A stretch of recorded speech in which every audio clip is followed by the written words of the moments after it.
যেখানে প্রশাসন যারা নির্বাচন আয়োজন করছে তারাই মানে সুস্পষ্ট কথা হচ্ছে হ্যাঁ ভোটে জয়ী হওয়া মানে জামাত জয়ী হওয়া। এখন হ্যাঁ ভোটে জয়ী হলো কিন্তু বিএনপি জিতে গেল, তারপরে আরো 6 মাস পরে ক্ষমতা হস্তান্তরের প্রক্রিয়া আছে না জুলাই সনদ অনুযায়ী। এখন হ্যাঁ ভোট জয়ী হয়ে গেলেই আমাদের সংবিধানটাই তো আর থাকছে না, তাহলে কি হতে পারে? বিএনপি মনে করেন ইলেকশন ইঞ্জিনিয়ারিং কে মোকাবেলা করে ধানের শীষ জিতলো, আর সরকার যে কোনো প্রক্রিয়াতে হ্যাঁ ভোটকে জেতালো, তাহলে বিএনপি জিতেও ক্ষমতায় আর আসতে পারবে না, কারণ তখন সরকার হারে নাই। তাহলে বাংলাদেশে ধানের শীষ বিজয়ী হলেও ক্ষমতায় আসার সম্ভাবনা কতটুকু এটি বুঝতে পারছেন। আর যদি বিএনপি কে ক্ষমতায় আসতে হয় তাহলে ডক্টর ইউনূসের শর্ত অনুযায়ী জাতীয় সরকার গঠন করতে হবে এবং ডক্টর ইউনূসকে রাষ্ট্রপতি করতে হবে, এবং ডক্টর ইউনূস রাষ্ট্রপতি হলে তার ক্ষমতায় কি কি থাকবে সেটিও কিন্তু জুলাই সনদে স্পষ্টভাবে আছে। আমি যদি আপনাকে একটা মিনিট বলি, যেমন এখানে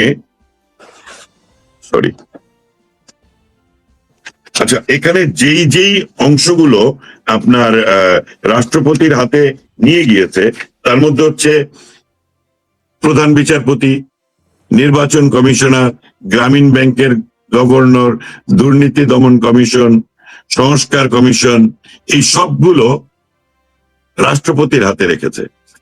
প্রতিরক্ষা, এইটি রাষ্ট্রপতির হাতে রেখেছে।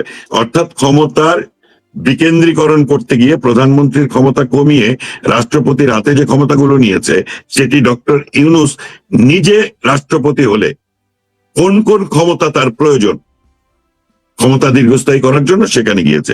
সুতরাং ডক্টর ইউনূস যদি রাষ্ট্রপতি হয় এবং বিএনপির নেতৃত্বে জাতীয় সরকার গঠন হয়, তখনও বিএনপি সরকারের নিয়ন্ত্রক হিসেবে থাকবে না, সরকারের নিয়ন্ত্রক ডক্টর ইউনূসই থাকবে। সুতরাং ডক্টর ইউনূসের এ টিম হচ্ছে জামাত। ইলেকশন ইঞ্জিনিয়ারিং এর মূল শক্তিটা হচ্ছে হ্যাঁ ভোটকে বিজয়ী করা, এবং যদি হ্যাঁ ভোটকে বিজয়ী করে তাহলে জাতীয় সরকার গঠন করাটা কিন্তু তাদের সেকেন্ড অপশন। ফার্স্ট অপশন হবে গণপরিষদ গঠন করে নতুন করে সংবিধান লিখবে। মুক্তিযুদ্ধের বাংলাদেশকে হত্যা করাই হচ্ছে ইউনূস সরকারের মূল লক্ষ্য, এবং তার সঙ্গে তারা 3 বাহিনী প্রধানকে যুক্ত করেছে, এবং এখন পর্যন্ত মোটামুটি স্পষ্ট যে আমেরিকা তাদের পক্ষেই থাকবে। এবং ট্রাম্প সরকারের বাইরে গিয়েও মার্কিন ব্যুরোক্রেসি বাংলাদেশে তাদের উপরে যে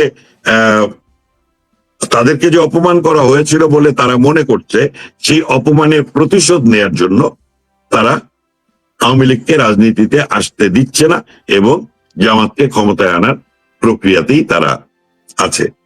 এটি হচ্ছে মূল বাস্তবতা। আর্মি এখানে রোল প্লে করতে তো বাধ্য। সেনাপ্রধান তো একদমই ট্র্যাপ। আপনাকে বুঝতে হবে যে মৌলবাদী সেনা কর্মকর্তারা এই সেনা প্রধানকে কিন্তু চাপে রেখেছে তার বেঁচে থাকার জন্য, অথবা সেনা অভ্যন্তরে কু এড়ানোর জন্য তাকে এই নির্বাচনী প্রক্রিয়াতে ইউনূসের সঙ্গে থাকতে হবে, তার মানে হ্যাঁ ভোটের সঙ্গে থাকতে হবে, তার মানে জামাতের সঙ্গে থাকতে হবে। এবং নির্বাচনের প্রচারণা শুরু হওয়ার আগেই কিন্তু মাঠ পর্যায়ে যারা সেনা কর্মকর্তারা তারা গুরুত্বপূর্ণ, তারা কিন্তু এলাকায় এলাকায় বিএনপি অফিসগুলোতে গিয়ে বিএনপির নেতাকর্মীদের গ্রেপ্তার শুরু করেছে।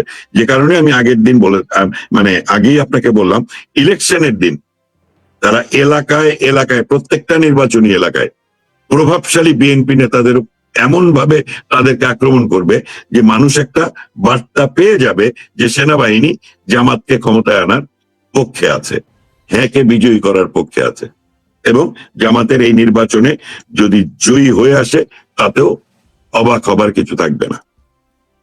কারণ 40% উপরে বাংলাদেশ আওয়ামী লীগের নেতা কর্মীরা ভোট দিতে যাবে না, এটা শেখ হাসিনা বলে দিয়েছে।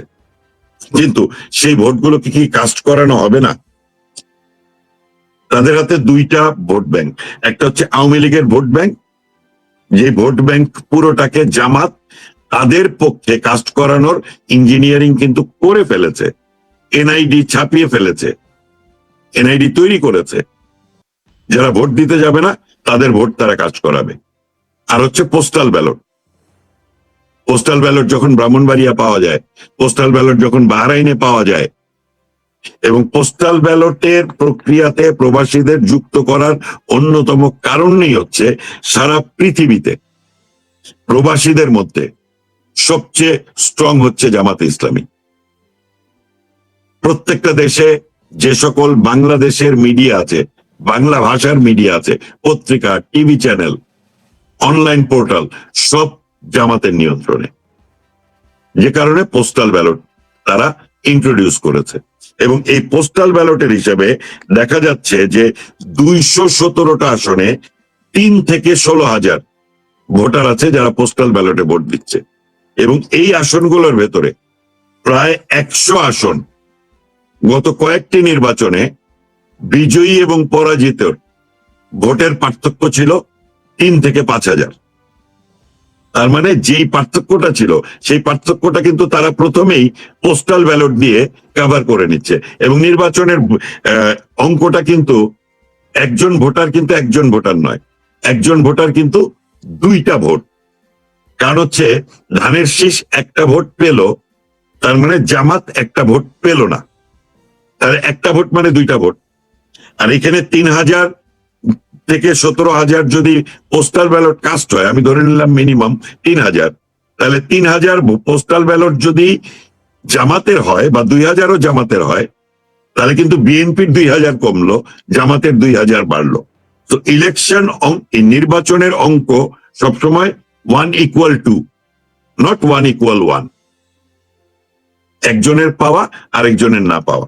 সুতরাং পোস্টাল ব্যালট, আওয়ামী লীগের ভোট ব্যাংক, তাদের পক্ষে কাজ করানো, অনেকেই বলতে পারে এটা অসম্ভব। কিভাবে অসম্ভব? এখন পর্যন্ত কোন ছাত্র সংসদ নির্বাচনে শিবির হারে নাই। কেন?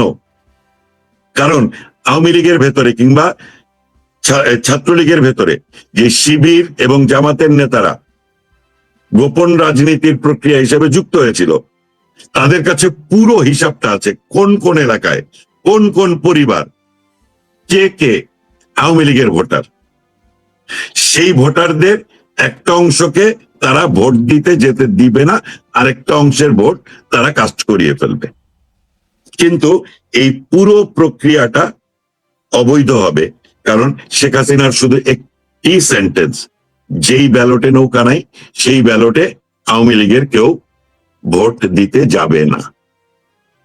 সুতরাং এই ন্যায়ের প্রক্রিয়ায় বাংলাদেশের 50% মানুষ প্রথমেই এই নির্বাচনে ভোট দিতে যাবে না, এটা নির্ধারিত হলো।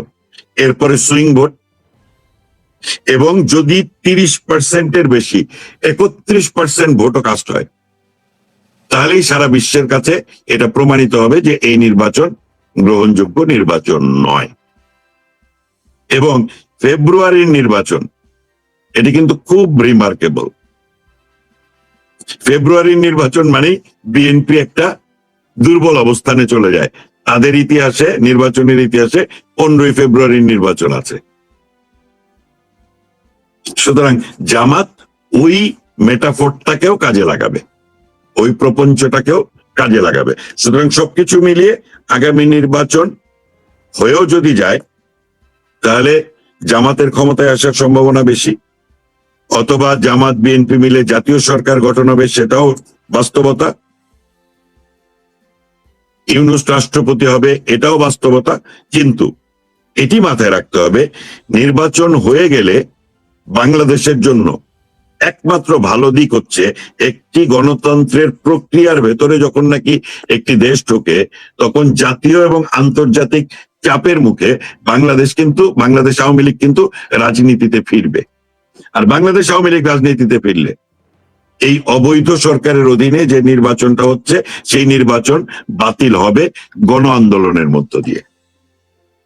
কারণ তৃণমূল কখনোই এই অবৈধ সরকারের অধীনে এই ইলেকশন ইঞ্জিনিয়ারিং এর যে ইলেকশন হবে, সেই ইলেকশনটাকে তারা গ্রহণ করবে না। কিন্তু এই ইউনূসের নেতৃত্বে জাতীয় সরকার, মূল টার্গেট তো হচ্ছে আওয়ামী লীগ। আওয়ামী লীগ যাতে কোনোভাবে ফিরতে না পারে। আওয়ামী লীগ, আচ্ছা আপনাকে মানে 5 আগস্ট পর্যন্ত যারা বঙ্গবন্ধুর ভাষণ বাজিয়ে বাজিয়ে কিংবা মুক্তিযুদ্ধের গান বাজিয়ে তরুণ প্রজন্মকে উজ্জীবিত করে রাজপথ দখলে নিল এবং শেখ হাসিনার সরকারের পতন ঘটালো, তারপরে আজকে পর্যন্ত যা যা হচ্ছে, এবং জামাত নেতা মানে জামাতের আমির সুস্পষ্টভাবে বলছে যে 54 বছরে বাংলাদেশে যে গণতন্ত্রের চর্চা হয়েছে সেটি গণতন্ত্র নয়, সেটি ভারতের ফর্মুলায় একটি দেশ পরিচালিত হয়েছে। অর্থাৎ জিয়াউর রহমানের বঙ্গবন্ধুর সরকার তো অবশ্যই তারা মানে ভারতীয় আধিপত্যবাদের কথাই তারা বলবে। জিয়াউর রহমান, জাতীয় পার্টি, বিএনপি, খালেদা জিয়ার নেতৃত্বের বিএনপি, আওয়ামী লীগ এবং যারা যারা মিলে 14 দল সহ যারা যারা মিলে বাংলাদেশে বিভিন্ন সময় সরকার চালিয়েছে, তারা সকলেই ভারতের দালাল। শুধুমাত্র জামাত বিজয়ী হলে এই বাংলাদেশ নাকি তাদের বাংলাদেশ হবে। এবং আজকে জামাতের আমির যশোর অথবা খুলনার জনসভায় স্পষ্ট করে বলেছে, হ্যাঁ ভোট যদি বিজয়ী হয় তাহলেই শুধুমাত্র ইনসাফের বিজয় হবে, যদি হ্যাঁ ভোট বিজয়ী না হয় তাহলে বাংলাদেশ আবার দুর্নীতির বাংলাদেশ হবে। সুতরাং এটি স্পষ্ট, হ্যাঁ ভোটের পক্ষে সরকার মানে হচ্ছে এই সরকার জামাতের পক্ষে, এবং ইউনূস তার আন্তর্জাতিক সকল যোগাযোগকে কাজে লাগাচ্ছে যে কোনো মূল্যে তারা একটা নির্বাচন করবে, এবং পৃথিবীর অনেকগুলো দেশ কিংবা নির্বাচন পর্যবেক্ষণে যারা যাচ্ছে তারা একটা ফেক রিপোর্ট দিয়ে দিবে এই যে এই নির্বাচন সঠিক হয়েছে। কিন্তু সময়টা একটু প্রলম্বিত হলেও আওয়ামী লীগ যখনই রাজনীতিতে নামবে, শুধুমাত্র এই নির্বাচনের আগে শেখ হাসিনার বলে দেয়া যে ওই কথাটি, যেই ব্যালটে নৌকা নাই সেই ব্যালটে নৌকা ভোট দিতে যাবে না, শুধু এই একটি সেন্টেন্স, প্রতিরোধের দরকার নেই, শেখ হাসিনার এই একটি কথা এই নির্বাচনকে প্রশ্নবিদ্ধ করে রাখলো। এবং এই প্রশ্নবিদ্ধ করে রাখাটাই আমার কাছে মনে হয় আপাত অর্থে আওয়ামী লীগের একটা বড় বিজয়। রাজনীতিতে প্রতিরোধ করতে যাওয়ার মতো পরিস্থিতি বাংলাদেশের মাটিতে কিন্তু নাই। সুতরাং প্রতিরোধ, আওয়ামী লীগ নির্বাচন বর্জন মানে যে প্রতিরোধ, সেই প্রক্রিয়াতে আওয়ামী লীগ যেতে পারবে না। কিন্তু নির্বাচনকে প্রশ্নবিদ্ধ যে এই যে ভারত বিরোধী এই ফ্লোটা কন্টিনিউ করার জন্য ইন্ডিয়াতে খেলতে যায় না বাংলাদেশ। দেখেন মানে বাঙালি জাতি মানে ধর্ম, বর্ণ, গোত্র মিলিয়ে অসংখ্য জাতিসত্তার মানুষ মিলিয়ে এই দেশটা হচ্ছে বাংলাদেশের। তাদের স্বতন্ত্র স্বতন্ত্র উৎসব আছে, কিন্তু বাঙালির কিছু উৎসব আছে। পয়লা বৈশাখ বাঙালির উৎসব, 26শে মার্চ, কিন্তু 26শে মার্চের বিপক্ষেও জামাত। বাংলাদেশের 16ই ডিসেম্বর বিজয় দিবস, তার বিরুদ্ধে জামাত এবং মুক্তিযুদ্ধ বিরোধীরা। কিন্তু পুরো জাতিটা উৎসবে মেতে ওঠে, আনন্দ করে একসাথে, সেই জায়গাটা ছিল ক্রিকেট। ক্রিকেট বাংলাদেশের মানকে, বাংলাদেশের নামকে বিশ্বের বুকে পরিচিত করেছে এবং একটি সম্মানের জায়গায় নিয়ে গিয়েছে, এবং পুরো জাতিকে আনন্দ দেবার জন্য একটি অন্যতম উপাদান হচ্ছে ক্রিকেট। সেই ক্রিকেটটাকে ধ্বংস করে দিল নারী ফুটবলাররা, যারা প্রথমবারের মতো সাফ বিজয়ী হলো। সেই টিমের 8 জন মেয়েকে টিম থেকে প্রথমে বাদ দিয়ে দেওয়া হলো। তারপরে যখন বুঝলো যে না, দেশের মানুষ তো এটা মেনে নিচ্ছে না, তাদেরকে খেলতে দিল। কিন্তু আজকে এসে ওই নারী ফুটবলারদের কারো নাম কি আপনি কোথাও দেখতে পাচ্ছেন না। সুতরাং ক্রিকেট এমন একটা জায়গা, যেই জায়গাতে জাতি ঐক্যবদ্ধ হতে পারে, সেই ঐক্যবদ্ধ হওয়ার জায়গাটা তারা শেষ করে দিল। এবং কতটা সময় কত ধরনের পরীক্ষা দিয়ে টেস্ট স্ট্যাটাস পেয়েছিল বাংলাদেশ, মানে বাংলাদেশের ক্রিকেট, সেটা কিন্তু আমি জানি। কারণ ওই সময় সাবের হোসেন চৌধুরী ক্রিকেট বোর্ডের প্রেসিডেন্ট, এবং প্রেসিডেন্টের রিকমেন্ডেশনে 4 জন ক্রিকেট বোর্ডে যুক্ত হতে পারে, সেই 4 জনের একজন কিন্তু আমি। আমি প্রতিটা দিনের শ্রম, অর্থ, যোগাযোগ এবং ক্রিকেটারদেরকে বুস্ট আপ করা যে তোমাদেরকে জিততে হবে, এবং কেনিয়াকে হারিয়ে যখন নাকি প্রথম ওয়ানডেতে কেনিয়াকে হারিয়ে যখন নাকি প্রথম বাংলাদেশ ওয়ার্ল্ড কাপে খেলার সুযোগ পেল, পুরো জাতির রঙের উৎসবে মেতে ওঠা, তারপরে যখন টেস্ট স্ট্যাটাস পেল, সেই টেস্ট স্ট্যাটাসের পরে প্রথম দেশ ভারত যারা বাংলাদেশের সঙ্গে টেস্ট খেলেছিল।